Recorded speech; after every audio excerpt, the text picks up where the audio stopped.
Salam sepak bola, salam sehat dan salam sejahtera kepada teman-teman netizen yang merupakan viewers, subscribers dan juga supporters dari channel YouTube Bola Bung Binder. Saya membuat video ini langsung setelah saya tadi menyaksikan pertandingan Brighton and Hove Albion lawan Liverpool Football Club yang berakhir dengan hasil imbang 1-1. Saya memutuskan untuk langsung membuat analisa dari pertandingan tersebut dan langsung uploadnya pada malam hari ini, yakni malam Minggu. Karena belum tentu besok saya memiliki waktu untuk membuat analisa dari pertandingan tersebut. Oke, ini pertandingan yang saya kira seru banget nih teman-teman. Walaupun hanya ada 2 gol yang tercipta dan juga pertandingan berakhir imbang. Apakah ini sebuah hasil akhir yang mengejutkan? Bagi saya jelas ini adalah hasil akhir yang mengejutkan. Walaupun memang Liverpool kita tahu bahwa tidak mempunyai pemain-pemain inti mereka dalam beberapa pertandingan terakhir, dan sekarang kita lihat bahwa ketika jadwal sudah mulai lebih sibuk lagi, mulai lebih padat lagi, ya bukan hanya jadwal Liverpool sendiri, tapi juga jadwal para pemain yang memperkuat tim nasional mereka masing-masing sebelumnya. Terlihat bagaimana energi para pemain di atas lapangan tidak stabil selama 90 menit, ya itu yang saya melihat tadi di jalannya pertandingan. Mungkin teman-teman memiliki penilaian yang berbeda, tapi saya melihat dari segi energi sedikit berkurang menjelang 10 menit berakhirnya pertandingan ini. Tapi memang ada beberapa pergantian yang dilakukan oleh kedua pelatih ya, dari Brighton dan juga dari Liverpool, dan saya kira wajar saja jika Jurgen Klopp dan juga Pep Guardiola yang menginginkan bahwa ada minimal 5 pemain yang bisa diganti di Premier League juga, agar para pemain ini bisa lebih bugar lagi dan memberikan opsi bagi para pelatih untuk menentukan strategi dan juga taktik mereka berdasarkan nanti pemain-pemain yang akan menjadi starter atau juga yang nanti akan mereka mainkan selama pertandingan berjalan. Dan ini akan memudahkan mereka juga untuk menjaga agar para pemain mereka kondisinya fit dan tetap bisa bermain di pertandingan internasional bagi tim nasional mereka, bisa bermain di UEFA Champions League atau Europa League, bisa bermain di Piala Liga, bisa bermain di FA Cup, dan juga bisa bermain di English Premier League. Gila kan? Jadwalnya begitu padat bagi klub-klub asal Inggris jika memang mereka ikuti semua kompetisi tersebut. Oke, kita berbicara tentang match. Bagi Liverpool seperti yang tadi saya bilang, mereka kehilangan banyak pemain-pemain pilar mereka. Sedikit mengejutkan bagi saya, di starting line up justru Jurgen Klopp memutuskan untuk memainkan Minamino. Saya mengira justru Minamino akan dimainkan di game lawan Atalanta di UCL, di UEFA Champions League yang baru saja berlalu, yang Liverpool kalah dengan skor 0-2. Tapi justru ia dimainkan sebagai starter di game ini. Mengejutkan bagi saya, tapi ya kita tahu Klopp kadang-kadang juga membuat kejutan yang justru dampaknya adalah positif ya bagi timnya. Kemudian ada Jota bermain, Firmino, Salah, Milner sebelumnya kita tahu bermain di back kanan, tapi kali ini Milner dimainkan di posisi tengah bersama Wijnaldum. Neco Williams di kanan, mengecewakan sekali pemain ini. Phillips not bad, Fabinho so ya, ada beberapa kesulitan juga yang dialami Fabinho di game ini. Andrew Robertson stabil, pemain yang penting. Alisson luar biasa, ada melakukan 2 save sebelum kemasukan gol ya di menit terakhir. Dan kemudian dari Brighton kita tahu mereka juga kehilangan salah satu pemain andalan mereka, Lamptey, yang banyak melakukan pergerakan untuk menusuk atau mempenetrasi pertahanan dari tim-tim lawan. Dan apakah Brighton ini tim lemah? Enggak juga. Coba teman-teman lihat, mereka pada saat kalah lawan Chelsea, mereka memberikan perlawanan ke Chelsea. Pada saat mereka kalah lawan MU, mereka berikan perlawanan ke MU. Pada saat mereka bertandang ke Aston Villa, mereka bisa menang di kandang Aston Villa, di mana Liverpool kalah di kandang Aston Villa. Apa masalah dari Brighton? Finishing, dan itu juga terlihat di game ini. Oke, di depan Welbeck, wow, sudah lama saya tidak melihat Welbeck bermain. Welbeck main lagi. Connolly, pemain yang berbahaya. Neil Maupay, kita tahu he's a good player. Weltman, kemudian kita tahu ada Bissouma ya, ini pemain yang saya kira tidak melakukan kesalahan dalam urusan passing ataupun recovery ball. Kemudian Solly March, ada player di belakang nih, 3 center back. Mereka mainkan Ben White, Lewis Dunk kapten, Webster di belakang, Matt Ryan. Oke, how was the game? The game kita tahu seperti biasa Liverpool mencoba untuk mengambil inisiatif serangan. Mereka mendapatkan peluang lebih awal dari Mo Salah, umpan dari Fabinho. Fabinho juga saya perhatikan di menit-menit awal melakukan beberapa kali tackling intercept yang berhasil menyulitkan para pemain dari Brighton untuk melakukan penetrasi.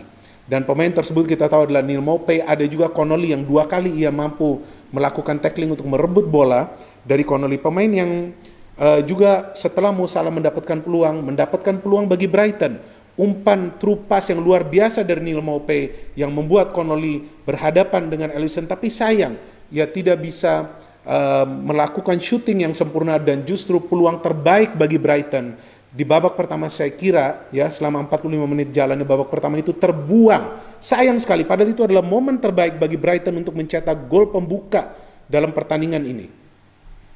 Setelah Connolly gagal mengkonversikan peluang yang bisa menjadi gol pembuka bagi timnya di game ini, dan juga Salah sebelumnya gagal mengkonversi peluang yang bisa menjadi gol pembuka bagi timnya.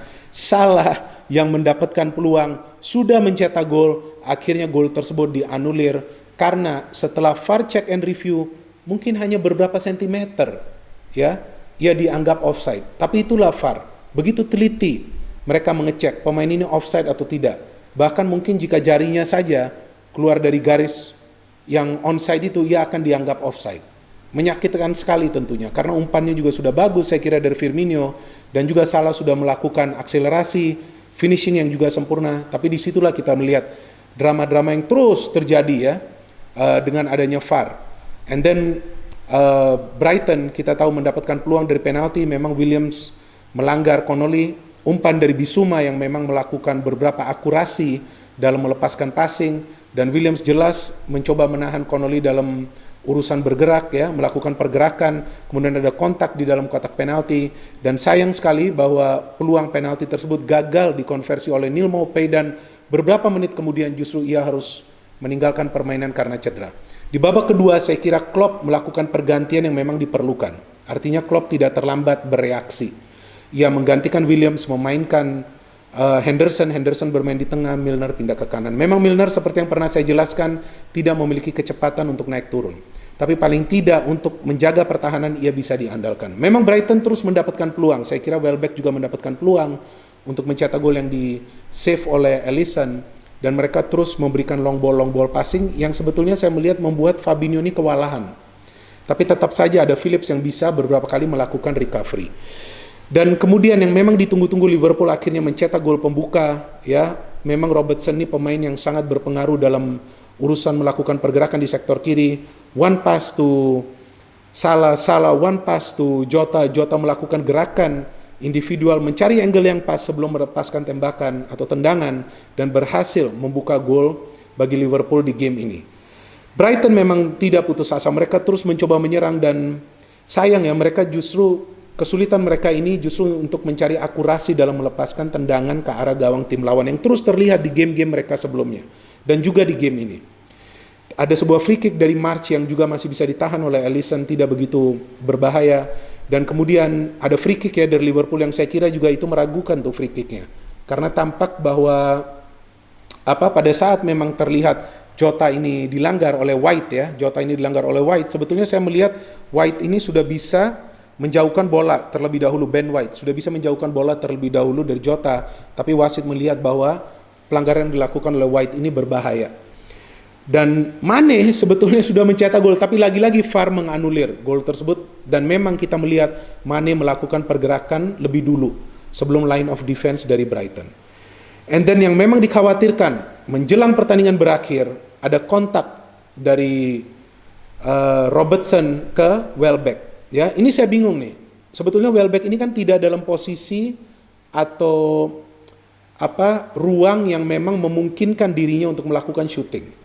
Ya kan teman-teman mungkin lihatnya berbeda, tapi saya melihat seperti itu. Dan bola juga sepertinya 50-50 itu. Tapi memang bola tidak berhasil dimenangkan oleh salah satu pemain, namun kaki Robertson mengenai kaki dari Welbeck.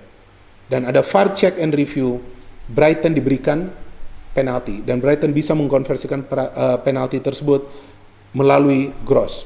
Klopp terlihat sama sekali tidak senang dengan keputusan dari VAR tersebut, dan ia sangat kecewa juga pada saat gol dari Salah dianulir.